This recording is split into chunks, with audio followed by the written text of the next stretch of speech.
না হক কথা তো কেউ বলবে না, খালি আসো কাঁদো রে বাবা কাঁদো। এত কাদা তোর কোন থেকে আসে?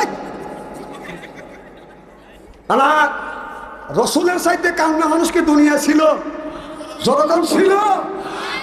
কান্দে যদি সব করা যাইতো, কান্দে যদি সব করা যাইতো, তসবি পরে যদি সব করা যাইতো, তাহলে সাপলা সত্তরে জুতো থেকে দৌড়ান লাগতো না। কথা তো না কে? অনেকেই তো তসবি নিয়ে গেছিল, তারা তো বুজুর্গ কম না, কিন্তু এমন খাওয়া খাইছে জুতো দিয়ে বলেছে লাশে খুঁজে পাওয়া যায় না। যারা শাপলা চত্বরে গেছিল তারা কিন্তু আল্লাহর বড় বড় বুজুর্গ লোক ছিল, কোনো বুজুর্গ পুরো নাই, কিন্তু ওলাইকে এখন বাঠামো হাতে নেওয়া লাগবে। এখন তো ঠিক করবে, এখন তো বাচ্চু আনসারি আছে, বাচ্চু আনসারির সাথে যদি সায়না মারি তাহলে জিনিসটা কেমন হলো? বাবা তসমি তেলাওয়াত করিয়া দিন বিজয় করা যাবে না, খালি কান্নাকাটি করে দিন বিজয় করা যাবে না। আল্লাহ রাসূলের জীবনে ৮২ প্রকারের যুদ্ধ হয়েছে।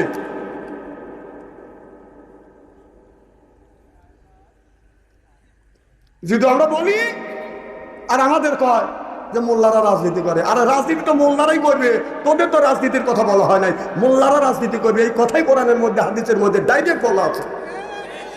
তোদের জন্য রাজনীতি না, রাজনীতি আল্লাহর নীতি, সেটি হলো রাজনীতি।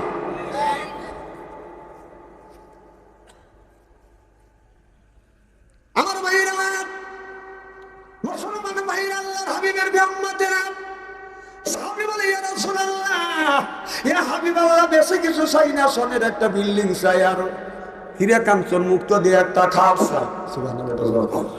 আল্লাহ নবী বললেন তোমাকে স্বর্ণের বিল্ডিং আর হীরা কাঞ্চন মুক্ত দিয়ে একটা খাপ দেওয়া হবে, আর তুমি খাবারের জন্য কি চাও? সাহাবী বলে ইয়া রাসূলুল্লাহ, ইয়া হাবিবাল্লাহ, নবী গো, খাবারের জন্য বেশি কিছু চাই না, আমি বুড়ো মানুষ, শক্ত খাবার খাইতে পারি না। আল্লাহ নবী বললেন তুমি যা চাও আল্লাহ জান্নাতের মধ্যে তোমাকে তাই দিবে, বলো খাবারের জন্য কি চাও? দেখে বলে নবী গো, আল্লাহ যেন একটা আঙ্গুর ফলের বাগান দেয়। আল্লাহ নবী বলে সাহাবী, এত ফল, আপেল ফল আছে এইতে থাকতে, পেয়ারা ফল থাকতে, আপনার বেদানা ফল থাকতে, তুমি কেন আঙ্গুর ফলের বাগান চাইলে?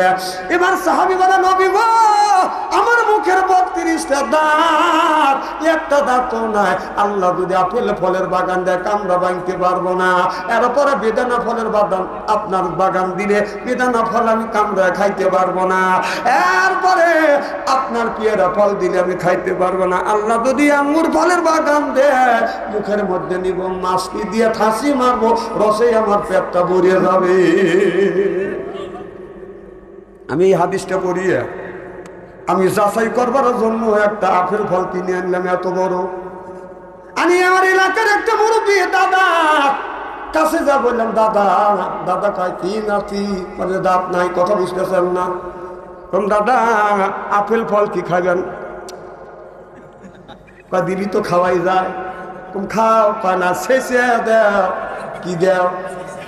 আমি বললাম দাদা কেটেও দেব না, শেষেও দেব না, আপনি যদি কামড়া যদি খাইতে পারেন তাহলে ফলটা তো দিয়েই দেবো, কিন্তু তোমাকে পেট ভরে মিষ্টি খাওয়াবো। দাদা বলে মনে হয় পারবো না, দেও।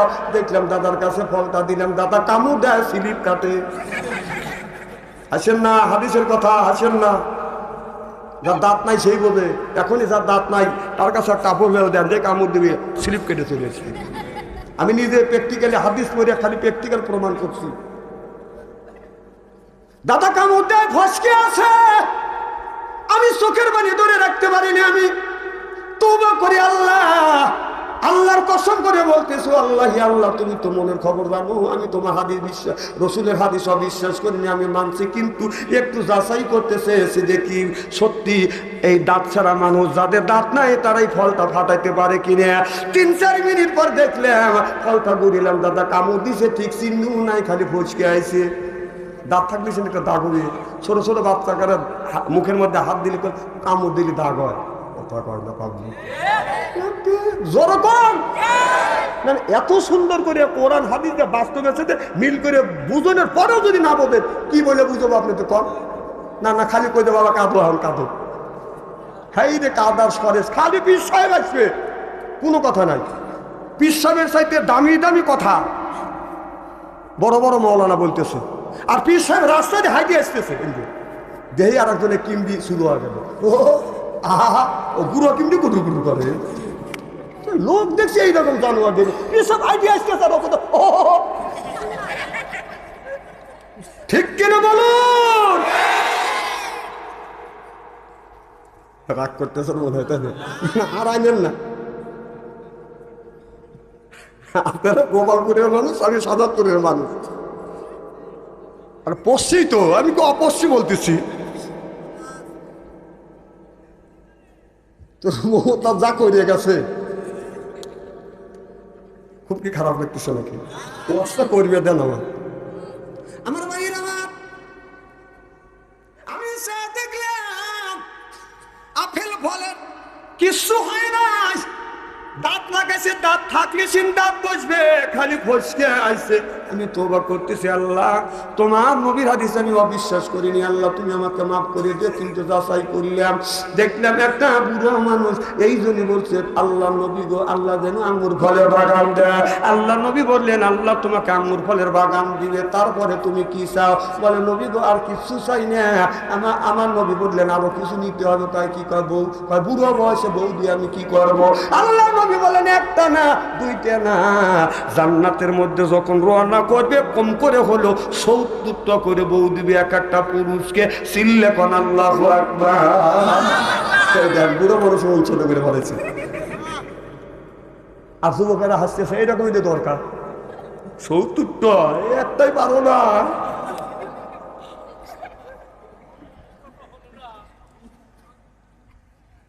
আমার ভাইরা আল্লাহ নবী বললেন সাহাবীরে, আল্লাহ যখন তোমাকে জান্নাতে দিবে কম করে হলেও ৭০টা করে বউ দিবে। এই বউয়ের চেহারাটা বাদান কেমন হবে? এই হুর যখন ভুল করিয়া জমিনে যদি থুতু ফেলতো, তামাম পৃথিবীর মাটিতে আতরের মতন গ্রাম হয়ে যাইতো। ভুল করিয়া পানির ভিতরে থুতু ফেললে তামাম পৃথিবীর পানিটা দুধের মতো সাদা হয়ে যাইতো। আর আমাদের ঘরে যে হুর আছে, একটা একটা করে হুর আছে, হুরের বালিশে নাক রাখা যায় না। যে হুর আল্লাহ দিবে, এই হুর আপনার মুখ দিয়ে গন্ধ বের হবে না, নাকে বাদান আপনার ময়লা নাই, কানে বাদান ময়লা নাই, মুখ দিয়ে বাদান দুর্গন্ধ হবে না। আর আমাদের ঘরে ঘরে একটা করে বাদান হুর আছে। এই হুর যদি রাত্রে শুয়ে থাকে, সকালবেলা বিরাজ না করলে হুরের মুখের কাছে লাগলে হয় না। আর এত সুন্দর হুর দিবে, থুতু ফেললে আতরের মতন কিরান হবে। সুবহানাল্লাহ, বাড়ির যা কয়েন। সংসার চালা পুরুষ জাতি, নারী লাগাই পেঁচ, প্রত্যেক বাড়ি হয় গো খেলা, আলি ভাবি সেরা ম্যাচ। ওই বড়বেলা বাইরে জানলা জানলার নাই কেছে, নারী জাতি নষ্ট করলো সোনার বাংলাদেশ। প্রেম প্রীতি ভালোবাসা ঢুকছে ঘরে ঘরে, প্রেমের জন্য অনেকে যুবক বিষ খাইয়া মরে। প্রেম প্রীতি ভালোবাসা নারী করে শুরু, হিসাব করে দেখলাম নারী প্রেমের নাতের গুরু। যত দুনিয়ায় বেজাল নারী নিয়ে, এই নারী নারী মিল নাই, আমি নিজে দেখছি। নারী নারী মিল নাই। এই দিনে আছে আমাদের কপালে দুঃখ। যদি বলেন হুজুর বাস্তব, বাস্তব আপনি বাসে যখন উঠবেন, কোনো পুরুষ যদি ওঠে বসে থাকে, একজন মহিলা গেলে পুরুষ, যে কোনো পুরুষ একজন না একজন সিট ছেড়ে দিয়ে দাঁড়ায়, মহিলা সিটে বসে নেই। কথা বল, জুয়ান মহিলা সিটে বসে আছে, একজন বুড়ি মহিলা লাঠি নিয়ে কাটতেছে, তা ওই বুড়ি মহিলা ওই জুয়ান মহিলা উঠে বুড়ি মহিলাকে বসার সুযোগ দিবে না। এত হিংসা ওরা। ড্রাইভার যখন বেরোতে পারে, বুড়ি মানুষ গড়িয়ে পড়িয়ে যায়, তা ওই যে ওই যুবতী ওঠেন। এত গরমিল আছে। এই গরমিলের কারণে আজকে আমাদের কপালে দুঃখ। একজন 17 বছর, একজন 10 বছর, জান চাই যাই বাপ, আবার 3 আসনে দাঁড়াইছে।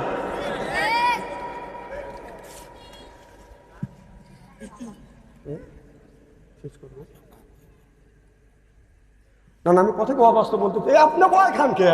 এটা আজকে এই দিনে তো দুঃখ কপালে। আমি কি খারাপ কিছু করছি নাকি? কথা বল না কে? এইগুলি করেন না, খারাপ কিছু বলিনি কে? আমি বলতেছি বাসের মধ্যে আমরা নারীদেরকে জায়গা দেই। নাতিতে সিট দেয়, বুড়ো মহিলা বস দাঁড়ায় কাঁদতেছে, ওই যুবতী মহিলা ওঠে না, নিজে দেখছি আমি সেটা বলতেছি। আর এদের কারণে আমাদের দুঃখ, এখন 17 বছর চালায় নাই। আমি গল্প করছি মনে মহিলা পার্থিও দাঁড়াবো না।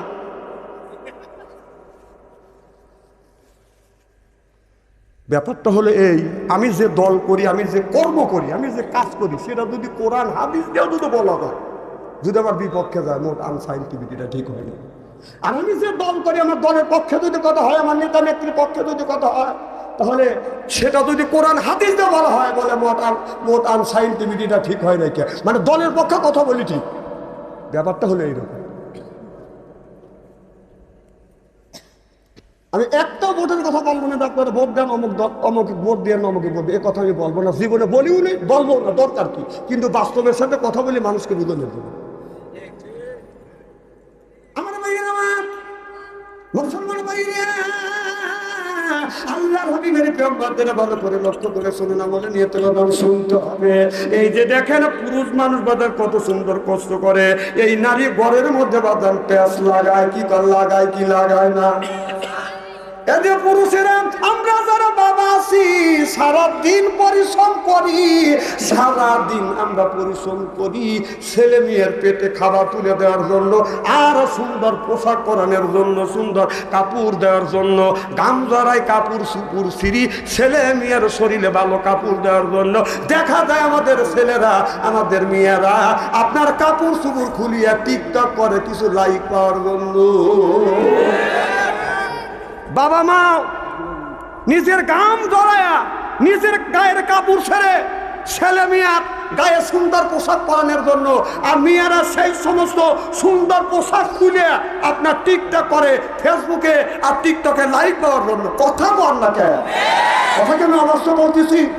কষ্ট করে বাবা মা কাজ করে, চাকরি করে, বাকরি করে, ব্যবসা করে, বাণিজ্য করে, ছেলে মেয়ের গায়ে সুন্দর পোশাক পরানোর জন্য, আর ওইগুলো আউলে যা খুলে তুমি টিকটক করো।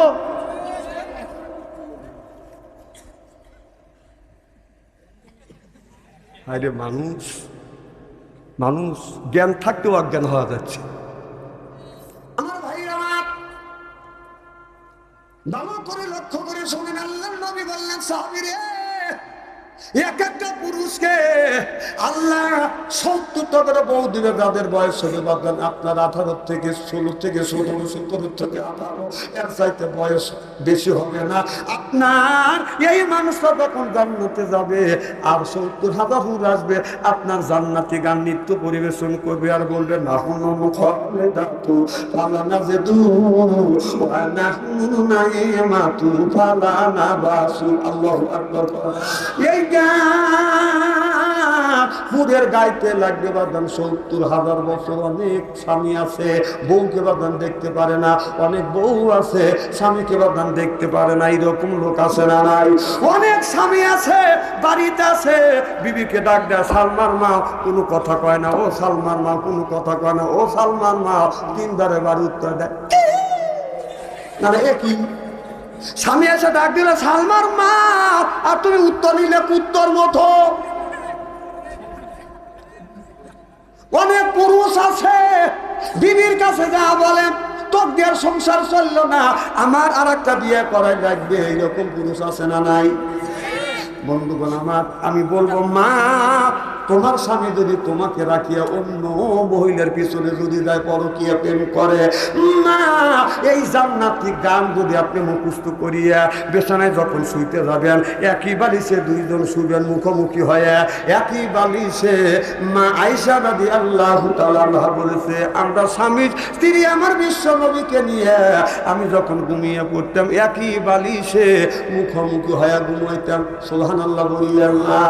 আমার ভাইরা আমার, কোন ব্যক্তি যদি স্বামী স্ত্রী একই বালিশে শুইয়া মুখোমুখি হয়ে যদি বাদান ঘুমিয়ে পড়ে, আর এই জান্নাতি গান 40 থেকে 41 দিন পর্যন্ত স্ত্রী যদি স্বামীকে শুনাইতে পারে, আল্লাহর কসম করে বলি ভাইজান, ওই স্বামী বউকে রাখে আর অন্য মেয়ের দিকে কোনোদিন তাকাইবে না। আল্লাহু আকবার। অনেক পুরুষ আছে বউ ঘরে রাখিয়া পরকীয়া প্রেমে পড়ে, আছে না নাই? আমরা আর পরকীয়া প্রেমে পড়বো হাত তুলে দেখান তো দেখি কারা কারা পরকীয়া প্রেমে পড়বো না। বোঝা গেল আপনারা এগুলাই আসাম বাদ দেন। বউ থুয়া কেন পরকীয়া প্রেমে যাবেন? আমার ভাইয়ের আমার ভালো করে লক্ষ্য করে শুনে না বলে নিয়ে শুনতে হবে। যারা দুনিয়ায় দুইটা কাজ করবে, ইন্নাল্লাযিনা আমানু মানে নিশ্চয়ই আল্লাহর দিনে দেবা যারা ঈমান আনবে ওই আল্লাহর উপরে, ওয়া আমিলুস সালিহাত আর যারা নেক কাজ করবে, এক নাম্বার ঈমান আর দুই নাম্বার নেক কাজ করবে, আল্লাহ তাদেরকে আদর করে করে বাদাম জান্নাতের মধ্যে নিয়ে যাবে। জান্নাতের মধ্যে যখন যাবে, যাওয়ার সাথে সাথে আল্লাহ বলবে জান্নাতের মধ্যে তোমরা যাও, যেখানে খুশি সেখানে যাও, যাহা খুশি তাহাই খাও। একটা লোক বাদান আপনার একটা মার্কেটে যাবে, যা দেখে সুন্দর আপেল ফল, লোকটা জান্নাতি ব্যক্তি আপেল ফল বাদান হাতে নিবে, হাতে নেওয়ার সাথে সাথে যখন এইরকম করে ধরবে, ফলটা যখন ফাটবে, অমনি সুন্দর একটা বউ এসে সামনে দাঁড়াইয়া যাবে। বউ এসে আপনার সালাম দিবে, আসসালামু আলাইকুম। বলবে আপনাকে? আমি পাইলে বলো আপেল ফল নিলাম। আর আপনাকে পায় জান্নাতের মধ্যে কোনো মানুষ, যে মানুষরা জান্নাতি হয়, জান্নাতি মানুষ একটা আপেল খাইতে গেলে একটা বউ ফিরি পায়। সুবহানাল্লাহ, একটা জোরে কর, জোরে কর সুবহানাল্লাহ। যদি বলেন হুজুর কেমন করে, তার বাস্তব আছে। আপনি যদি জুতো কেনেন মোজা ফিরি, প্লেট কিনলে চামচ ফিরি, বিয়ে করলে শালি ফিরি। অনেক পুরুষ আছে বিয়ে করার পরে শালিকে ফিরি পায়, বউকে বাড়িতে রাখিয়া, আর শালিকে নিয়ে হাত ধরে বাঁধান কেজির মুড়ে ঘুরে। দুলাভাই ভাইয়া আপনার শালির ধরে হাত, শালিক নিয়ে যখন ঘুরে, এইটা দেখে এলাকার যুবকদের অন্তরের মধ্যে পড়বে, দুলাভাই ভাইয়া শালির ধরে হাত। আমি হিসাব করে দেখলাম ওই দুলাভাই হলো শয়তানের বাপ। না আল্লাহ রসুলের কাছে জিজ্ঞাসা করা হয়েছিল, রসুল গো শালির সাথে কি ব্যবহার করবো? আল্লাহ রসুল বলেছে শালিকাল মউত। মালাকাল মউতকে দেখে যত ভয় পাবে, শালিকে দেখে তার চাইতে বেশি ভয় পাবে। আর আমরা কি শালিক দেখে বেশি ভয় পাই? কারণ আল্লাহ রসুল বললো যে তার চাইতে বেশি ভয় পাবে। শালির কাছে গেলেই, শালির সাথে আর দুলাভাইয়ের সাথে মিষ্টি মিষ্টি কথা বললেই অ্যাক্সিডেন্ট হওয়ার ভয় আছে। তাও একটুখানি না, 100-এ 100। দেওর বাবির সাথে কথা বলবে না, বেশি বিরিত করবে না, বেশি দেখাশোনা করবে না। আর দাবিও দেওরের সাথে বেশি কথাবার্তা বলবে না, কারণ এক্সট্রিম হওয়ার সম্ভাবনা 100-এ 100।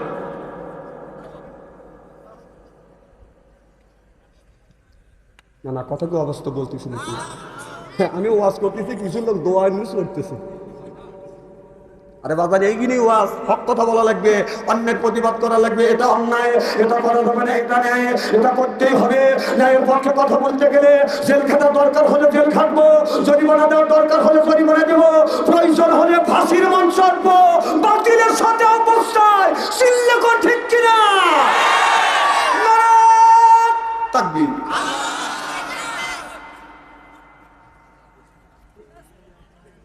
খুব খারাপ লাগতেছে, তাই না?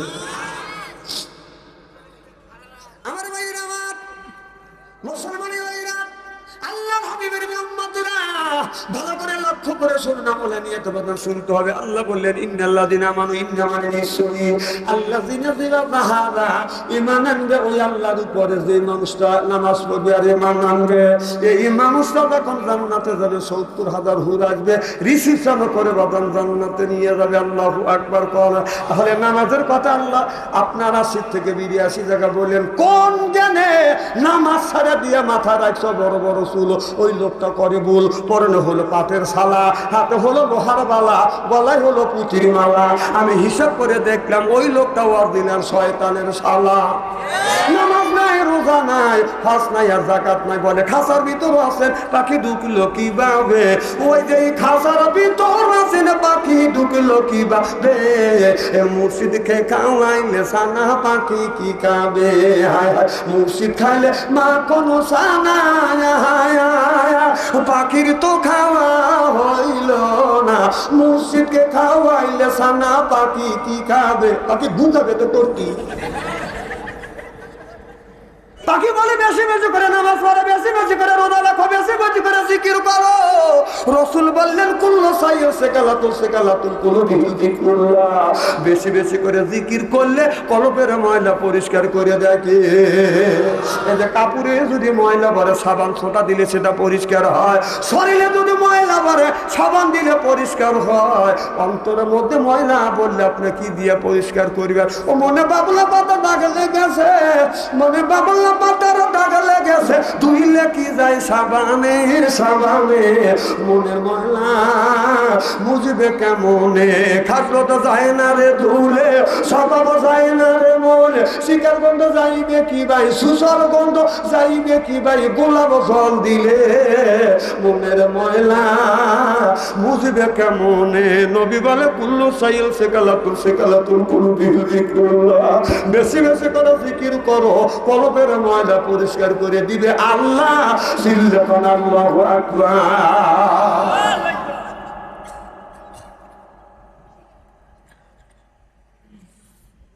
চা খাওয়া চুপ পাই না, আবার কথা বলে চুপ পাই না, পোকা ভিতরে যাচ্ছে।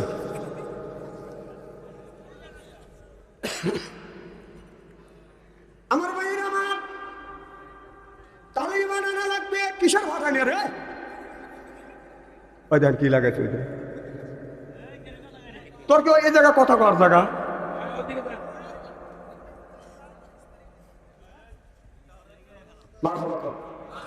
তাও মোবাইল ছাড়তেছে না, ওই যে কথা একটু অফ দিছে, ওই সুযোগে বসাইতেছে,